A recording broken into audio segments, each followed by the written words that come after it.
anticipation. It's gotta be good. If I get thrown out, I'll go live with my mom. Mama, get off the tamales. Welcome to the Real Estate and Chill podcast, the newest and coolest podcast. So tune in. Two experts discussing the real estate market. Loan officer James Chudley and associate real estate broker Kevin Iglesias.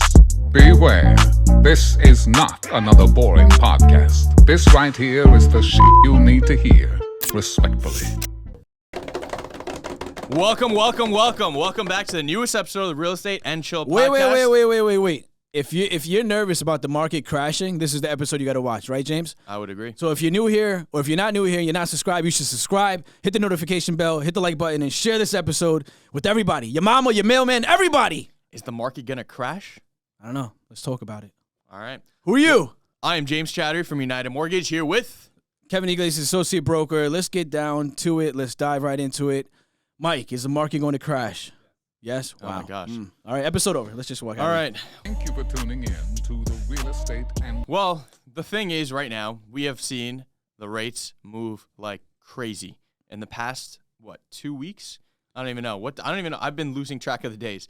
It's just been a bloodbath with the rates right now. So we saw a huge increase. We're seeing it pull back a little bit right now. But basically what the government says, they want to do a 0.75 BIP rate hike, which means that went out, I think, June 15th. The Friday before, the rates move like crazy. Because before the government, announces what they're going to do, the anticipation is already built in. It's getting built into the pricing before it even happens. So with that being said, locks had to go out before any of this stuff happened.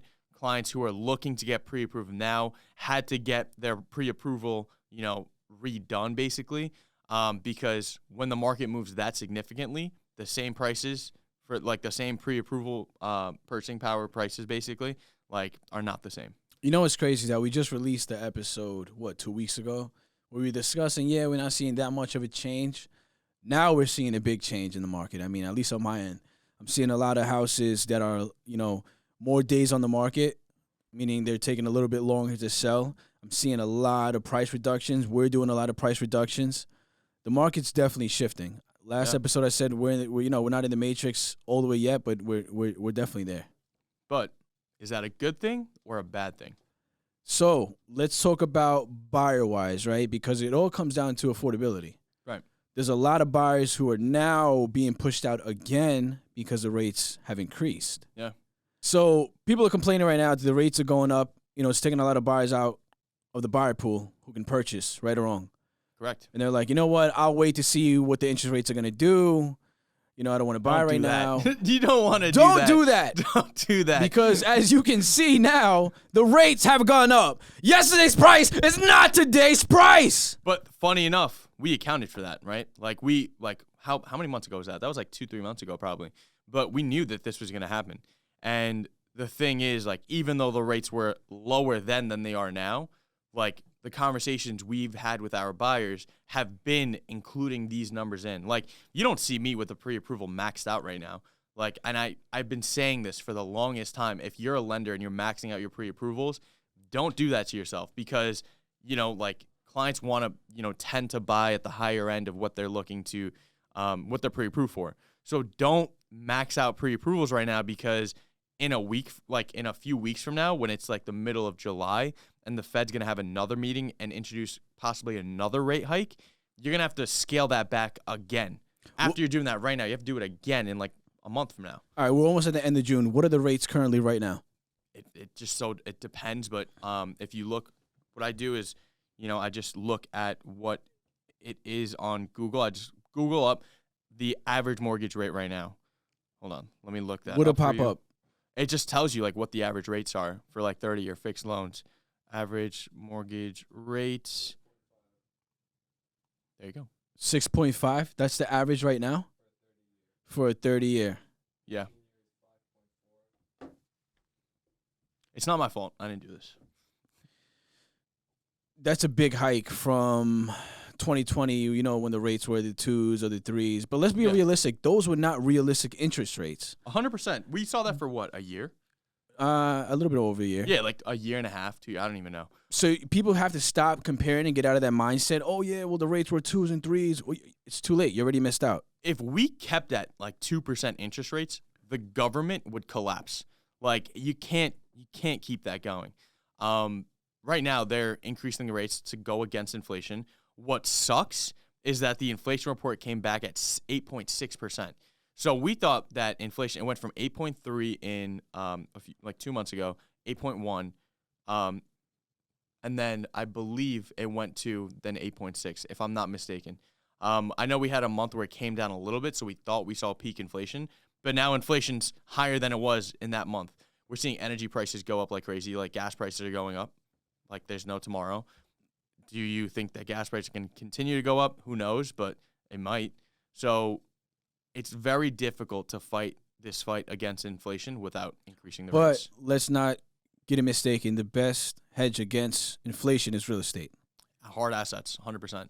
Hard assets are just assets in general. We're going to see, I think that after doing some research into this, that we're going to see in the next recession that comes, the people who own hard assets or the people who are wealthy or, you know, the middle class, upper middle class, they're going to be okay.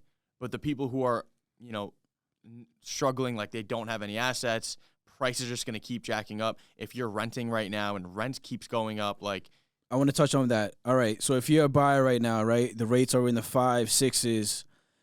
If you're holding back and saying, I'm not going to buy right now because the rates are in the 5s and the 6s, you're still paying 100% of a mortgage that's not even yours. So the question right now is, are you going to buy a house for yourself or are you going to buy a house for your landlord? Because that's ultimately what you're doing, right?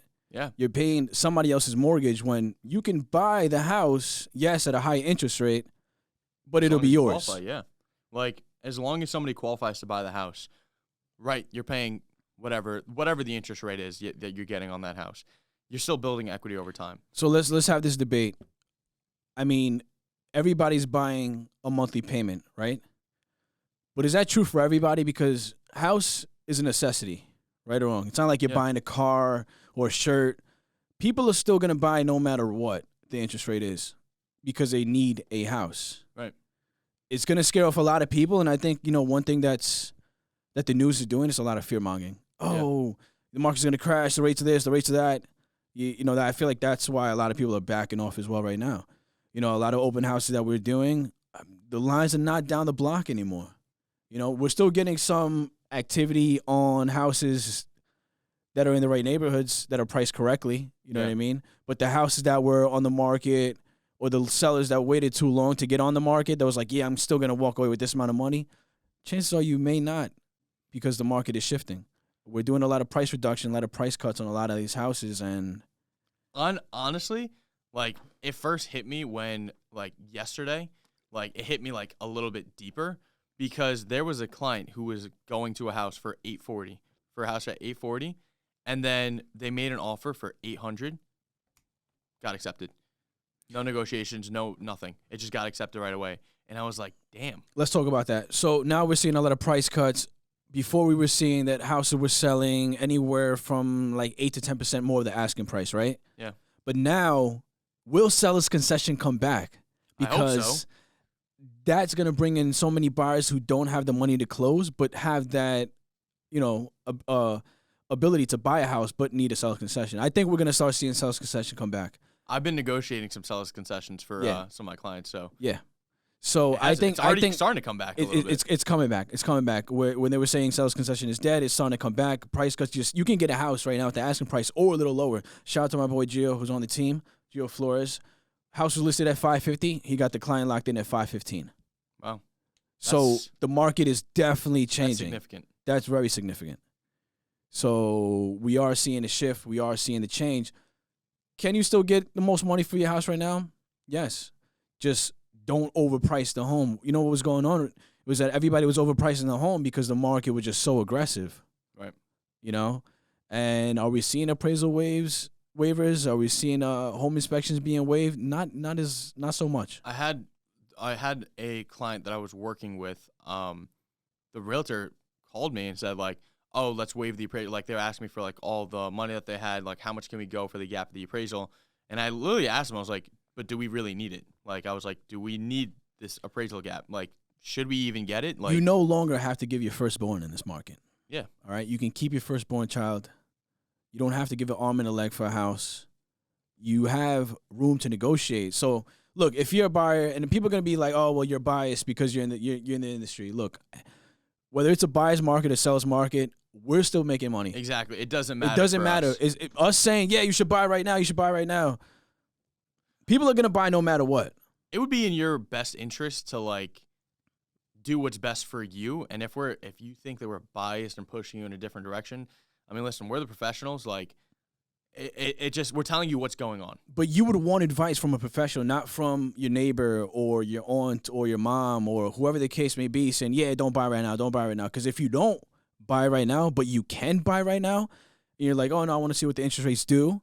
And right now, like, let's say they said what, they're in the 5 and 6s. If they shoot up to 7 or 8, you can no longer buy.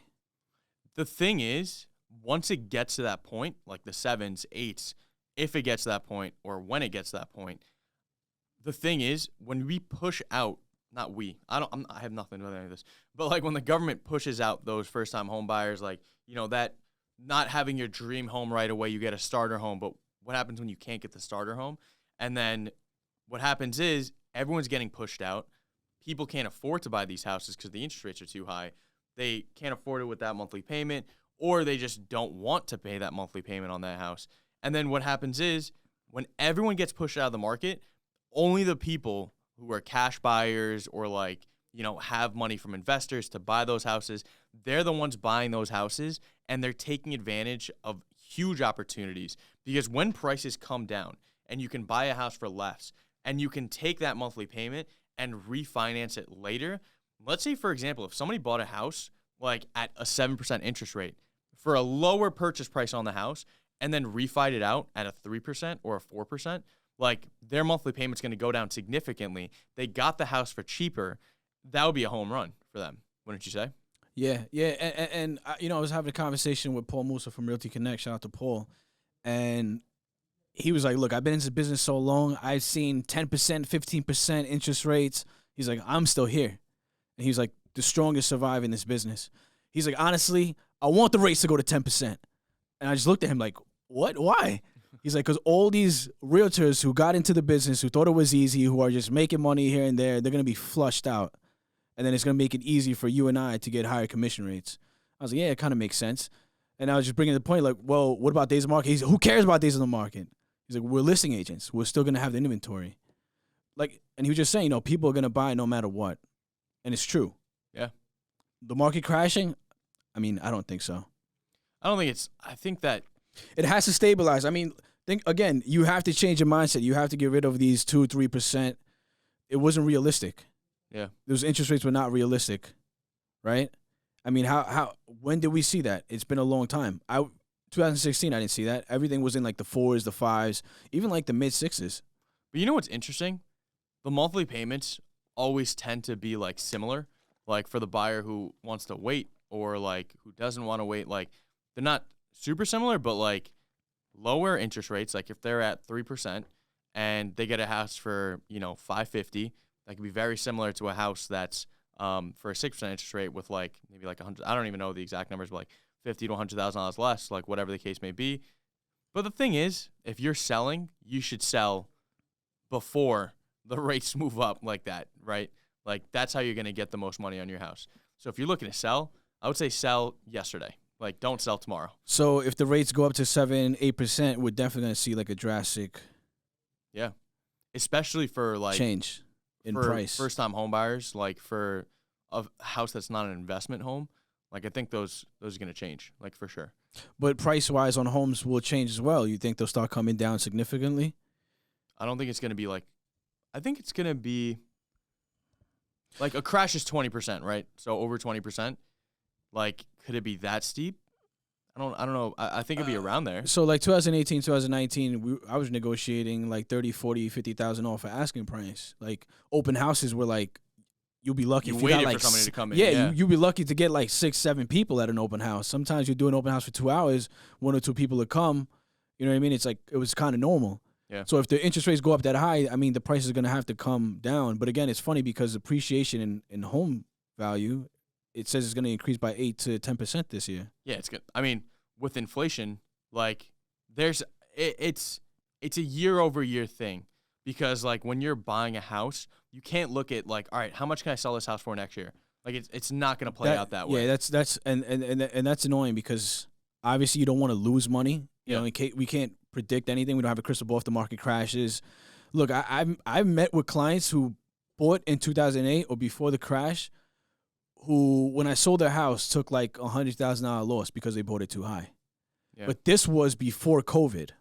Have they still have those properties now? They could have probably made that money and then some. Right. So That's just something we just saw, like a spike up. So it's like you can't expect that to always happen.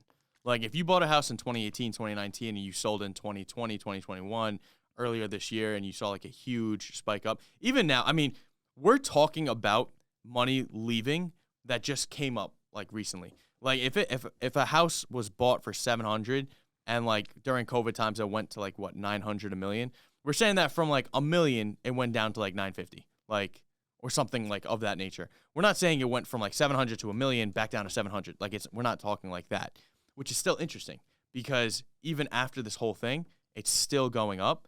And in the long term, no matter when you buy, it's all about getting into the home. It's not about timing it at the best point, right? So it's like, I'm not going to suggest to somebody, move into this house right now.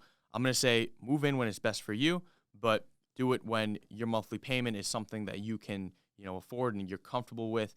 If the prices go up, if the prices go down and the interest rates go up, it kind of like stagnating around like the same number, generally speaking, because your monthly payment is still going to move either sideways or up. Like if the interest payments go up and the prices go down. But yeah, I would just say like, just do what's best for you.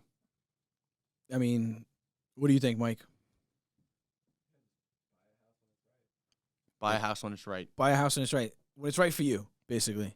Yeah, I think that's fair to say. But honestly, refis. Like, are you still doing a lot of refis? I am still doing a good amount of refis. You know why? Because clients are taking money out for cheaper right now than what they're expecting it to be later. And it's funny because I'm not a refi-based lender, but like I work with investors, and the investors are the one that are taking their money out right now because they're taking money out at a cheaper rate than what they're expecting it to be later, so they can buy houses like as prices come down. Like they're gonna buy more houses basically, which is interesting. So basically what happens is, like, say for example, Kevin's an investor. Kevin has a house worth $1 million, right? And he owes $300,000 on it. All right. You're going to be taking out an additional $400,000 so you can use that money to buy another house as the prices come down. So you can buy another investment property. I'm working with some first-time home buyers right now. Not first-time home buyers, but like people who own one home and they're taking equity out of their house and they're using that money to fund the next house that they buy. So yeah, because it's like down payment money, for the next house. We're talking about home equity loan, no? Not HELOC. It's just like a HELOC? second, like you're refining. You're having one mortgage. You have one mortgage when you start. You have one mortgage when you finish. It's called a cash out refinance. Okay, So basically, cash what out you're refi. doing is taking money out of the equity that you have of your house. So you're taking that money out, using that money. You're getting like a check for X amount of dollars, and then you can use that money towards funding your next purchase. You know what's interesting? A lot of people don't know this. Is I was looking at a property that's it's in the family, and then I didn't even know this, that you were like, oh, you don't even have to put any money down. You don't have to pay any closing costs. I was like, what do you mean? Yeah, so basically, like, there's a program that we have called a gift of equity purchase. Yeah, which can you explain that? Yeah, so it's basically kind of like you can, like, if it's like within arm's length reach. So like, let's say for example, you had a sister who wanted to sell you the house. So if she wants to gift you equity in that house, like let's say the house is worth $500,000, and she wanted to give you, let's just say $50,000 or $100,000 towards that purchase, that can count as your down payment, which is interesting. So all right, so $500,000 is worth. Let's say I purchase it for $450,000. I could use that $50,000 in Towards your equity down payment. towards the down payment and closing cost, And you could do a seller's concession as well. and sales concession as well. And you can walk out of that house with no money, like out of pocket, outside of like appraisal and attorneys, and yeah. But it's a very interesting program. Yeah, I'm still working on that deal. Yeah. It's a very popular deal that I do. And But not a lot of people know about that. yeah, I guess that's because I'm doing a bad job throwing it out there, because I don't know if it's not common knowledge, you know what I mean? But it's also a unique situation. Yeah. Like, it has to be like a So it has to family be member. arm's length. Arm's length like who though? It's like a family member. That's it. It just has to be family. It has to be family, like uncles, brother-in-law, like somebody just in your family. Like father-in-law, sister-in-law, yeah, mother-in-law. something like All that. right. Just like in the family, basically. Got it. So, but if there is any other things, I mean, everything comes with like different circumstances. So if you have something in that scenario, give me a call, let me know. But it can't be like, all right, Mike wants to buy the house from you. Like, give me a gift of equity, like, purchase from that. Like, it can't be like that. Yeah. You know what I mean? So Even if you're blood brothers, like you, yeah, when you do that thing when you were 5 years old, yeah, Yeah. I don't know if that would work. doesn't fly. Yeah, I don't know about that one, but it's definitely an interesting program. If you have any questions or concerns about that, let me know. It's very popular between family. So, like, say for example, a father wants to give the house to a son, right? Like, it's something they can do. So it's an interesting program. Yeah. Definitely looking into it more. I hate explaining the loan side of things because everyone always gets there's so many different parts of it, but it's like now with going back on target, like what we were talking about before. So, question for you is, what do you think is going to happen in the next 2 years? Like, you think that? What am I, Miss Cleo? Or you want me to predict the future? I don't know. Give me your speculation. Look, there's no crystal ball. I think if you're in the business wise, like, all right, real estate is a business, right? You either get into the game to be a listing agent or a buyer's agent, or you could be both. You could dibble dabble into both. What I wanted to be was a listing agent because I can control the market. You have to have a product that a consumer wants, right? That's why I mainly go after listings. So even if the market starts to tank, even if the market does something that we totally it's unexpected, I'm still gonna have the product that people are gonna want, right? Instead of having the consumer that's going out to look for it, which there's nothing wrong with that. Look, it takes a little bit more time. I started in the business being a buyer's agent, and I said, you know what? I want to get those listings and leverage those listings to get other listings. So, I mean, I think the prices are eventually going to start to come down if the interest rates go that high. But if you're an investor and you have the money, that'd be the right time to buy a lot of property. Again, we're playing literally real life Monopoly. Yeah. So I got my realtor out here playing Monopoly. yeah, Wise words of Drake. how can I address you? When you don't own property. Quoting Quoting Drake out here. Those lyrics are copyrighted. Please don't sue us. But it's true. I mean, if the rates go up that high and you have the money, that's the best time to buy property. Look, I got into the business in 2016, 2017. I was talking to Okar the other day. When we were looking at properties to flip, bro, they were like 120, 130, somewhere even like 90,000. Now those same properties are like in the twos, almost threes, where the profit margin is like low end, probably like 20 to 30,000. When you could literally have made, if you held on to those properties, more than 100,000. I just did one for an investor in Brentwood. He bought it for $290, gave the tenant $10,000. We estimated the value because we always play it safe to sell for around $450. He put in $50,000 into it, so we're up to $350 plus closing costs. Let's say $360, $370. $450. He would have made it, a good amount of change. The property sold for $510. Made over $100,000 in literally less than 45 days. So the deals are still out there. You just have to put in the work and go find those deals. Just give me those deals. Like. Or give me those deals. Or give us both those deals. Yeah, let us know if you have. We have an LLC. We could flip. We do into the business name. Yeah. That's gonna be. So if you're a wholesaler, if you have somebody, or if you listen to this in a house that's literally falling down, just give us a call, and we would love to purchase it. Yeah, I think that we have a huge network of people on Long Island, so we have investors that we know as well. So we would love to connect you with those things if it's not something we would want to take on and stuff. So just if you have anything for us, just give us a call, let us know, plug us in. But last question: the applications that you're seeing right now for buyers, are they really? Is it a lot or no? So I would say that I've definitely seen a slowdown in the amount of pre-approvals I'm sending out. Are you getting more offers accepted now that the Yes. market's cooling down? I am definitely getting more offers accepted now because all those strong buyers from before who can still qualify, like if the rates move up to 10%, they're still getting those houses. Right or wrong, the buyers who didn't have that much buying power are no longer in the game, but the buyers who have that purchase power and have that low debt to ratio are now in the game full force. Yeah. And it's basically their game now. I think this summer is going to be interesting because everyone's who wanted the house. It's kind of like, say, for example, you wanted to buy that car, right? Let's scale it down a little bit. You wanted to buy that car, like car prices went up like crazy. They're still up like crazy, but now it's a little bit more affordable, right? Inflation, how you know it's high? Because usually when you buy a car, a brand new car, and you drive it off the lot, it already depreciates. Literally, I'm getting the dealer calling me like, oh, we'll give you more money than what I purchased the car for. Yeah. Like, that's insane. But how is that sustainable? Like, there's something that has to be done about this. Like, and the thing is, yes, is it affecting the amount of deals that I do? Potentially, it could. Like, I can do less transactions because of the fact that, because I only work with buyers. So if there's not as many buyers on the market, could I do less? Of course I can. But the thing is, my conversion rate is going to be so much higher than when, in 2021, I had multiple people, like, request pre-approvals, and, I speak to all of them. And the amount of work I did with them, right?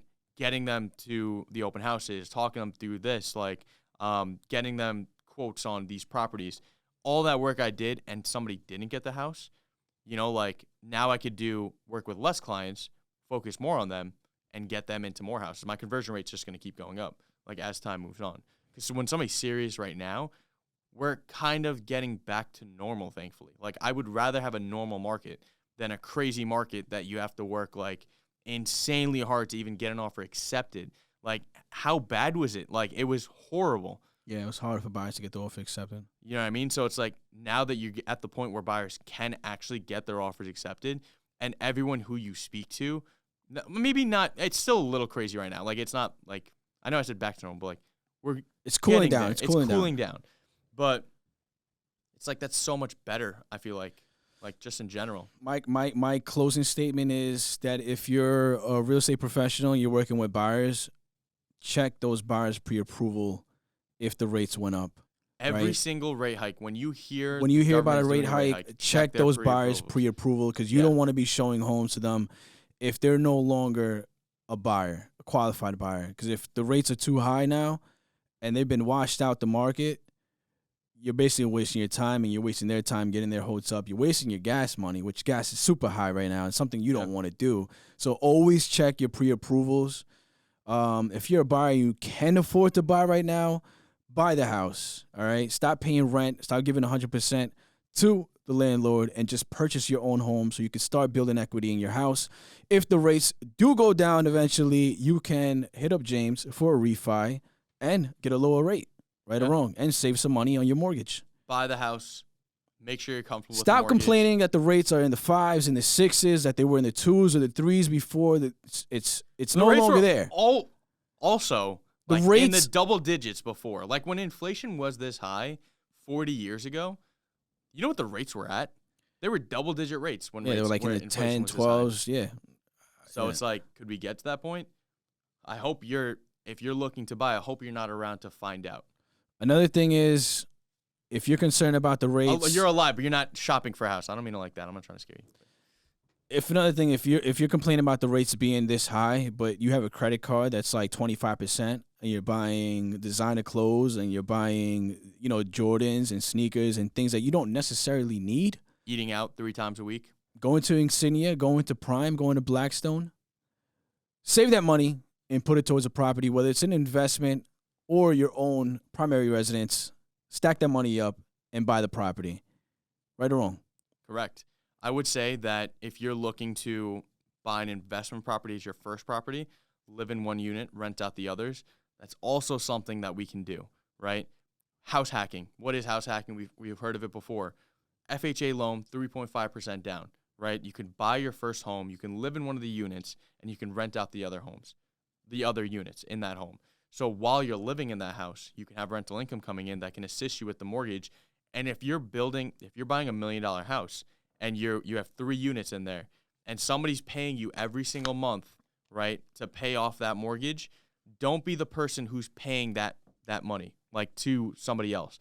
Be that person that collects that money and uses that money to your advantage. Because not everyone's going to know this. Not everyone's taking time out of their day to listen to a podcast like this. But the fact that you're doing it shows that you're interested in doing that, and you're going to be the one that's different and that can actually make this change in your life. So reach out to me for those kinds of questions. If you own a home, you want to buy an investment home, reach out to both of us for those kinds of questions as well. Where can they contact you? Reach out to me at Finance by James on Instagram. DM me, ask me any questions. If you're even, if you're younger than 18 and you don't even want to buy a house right now, but you're just curious, you want to learn about the market for when you get your license, reach out to the both of us. Talk to us about everything. Talk to us about what you're looking to learn about, and we would love to help because a lot of our viewers are under the age of 18, which means they can't get a license yet. So reach out to us. Is that true, Mike? Is that our statistics? Okay, Mike. Mike said yes. All right. Reach out to me at Kevin Sold My Home. Any questions you may have, you need some guidance, you need some tips, got a house to sell, want to buy a house, give us a call. We're here for you. Mike, hit the outro. Thank you for tuning in to the Real Estate and Chill podcast with James Chaudhry and Kevin Iglesias. Don't forget to like, comment, and subscribe. Also, share this with your friends, your enemies, your mother-in-law. No, seriously, this podcast is so fucking good, you might want to tell your ex. See you next time.